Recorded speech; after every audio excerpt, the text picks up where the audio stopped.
Albert Pujols is our subject today, Tom. He took the money. He sold his soul. He left St. Louis, where he was beloved, won world championships, spent a decade as one of the greatest players in the game, probably in the Hall of Fame just for that decade in St. Louis. But he took the $254 million from the mystery team, the Los Angeles Angels, over 10 years. Albert Pujols, let's talk about the deal, and then we'll decide friend or fraud.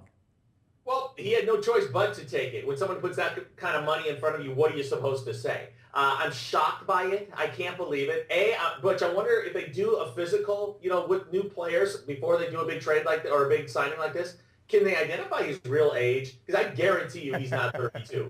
Okay, Butch, if he's 32, I'm 26. Okay, it's just a fact that he is not. He will break down. The only thing that makes any sense in this thing is that he could be a DH for 3 or 4 years. Albert's the type of guy, I think the last 5 years, he's been ticked off about the fact that he didn't have a good contract, that he was underpaid for the better part of that first half of his career. And so he went out trying to earn it. I think he's going to get comfortable in Orange County. I mean, you know what it's like out there, Butch. You start living in Newport Beach, you live in Laguna, and your priorities shift a little bit, all right? You hit the snooze button a few more times in the morning. It's a little bit more relaxed atmosphere out there than it is in St. Louis, in a baseball town. I think it's an idiotic move by the Angels. They probably did it because of local cable revenue. And I'm sure Artie Moreno looked at the numbers and it made sense for him. He wouldn't pull the trigger on something that was just complete nonsense.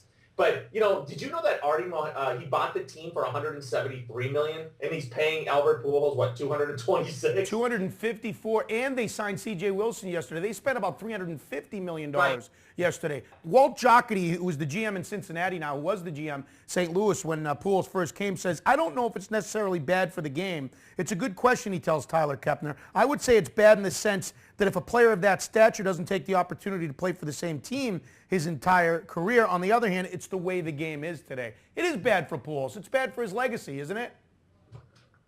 I'll tell you this, no, all the way around, because you know what? He's not a captivating personality. My wife would only know who Albert Pujols is because she's from St. Louis. Stearns, let me tell you this. Look at the cover of the book that I did on the St. Louis Cardinals winning the World Series this year. You don't see Albert Pujols on it. Okay? You know what? He did what he could do. He won 2 World Series titles for that city. Okay? And when you watch the playoffs, yeah, he carried, Game 3 in Texas. He put the team on his shoulder for that one. But other than that, it's not like he single-handedly won this thing. Their strength is their bullpen. Their strength is their role players and just the whole aura and mystique of St. Louis baseball in general. And it was their manager as well. But he had to take this deal because of the money. It's such a predictable column in the St. Louis paper today that I bet by the middle of the next week they don't even miss Albert. And they are not going to miss a beat. Look what they can do over the next 10 years with $250 million. I mean, they know how to run a baseball franchise in that city. They're going to be just fine. And Albert's done. I say he's got 2 or 3 more good years. They talk about him beating the home run record. That is not going to happen. You can write that down in ink. I guarantee it 100%. He's not going to catch Barry. All right, let's wrap this segment up. Friend or fraud? I'll give you my take. I want to call Albert a friend, but I can't. I don't blame him for taking the money. I would have done the same. The Cardinals should have matched any offer he got if they got the chance. But he's a fraud because I'm a traditionalist and he belonged in St. Louis and he should have stayed there. There. I say he's a fraud.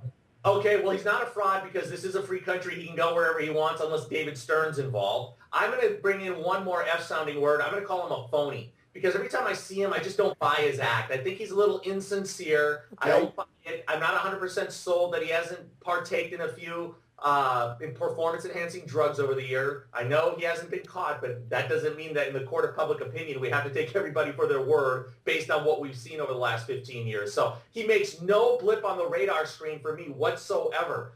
They call him the machine for a reason. He's got no personality in my mind, in my opinion. So nationally, as far as juice, as far as vibe, as far as excitement, big deal. He made his move yesterday. We probably won't hear about him until the start of spring training. Bottom line, I think it's a mistake for any team to put a 10-year investment into a guy you don't know his true age. What are the odds that someone plays 20 years of injury-free baseball? It just doesn't happen. So there's no way they're going to get any sort of the production value that they would over the last 5 or 6 years. And there's not that huge of a Dominican population in Southern California. So on a lot of levels, this move didn't make sense to me.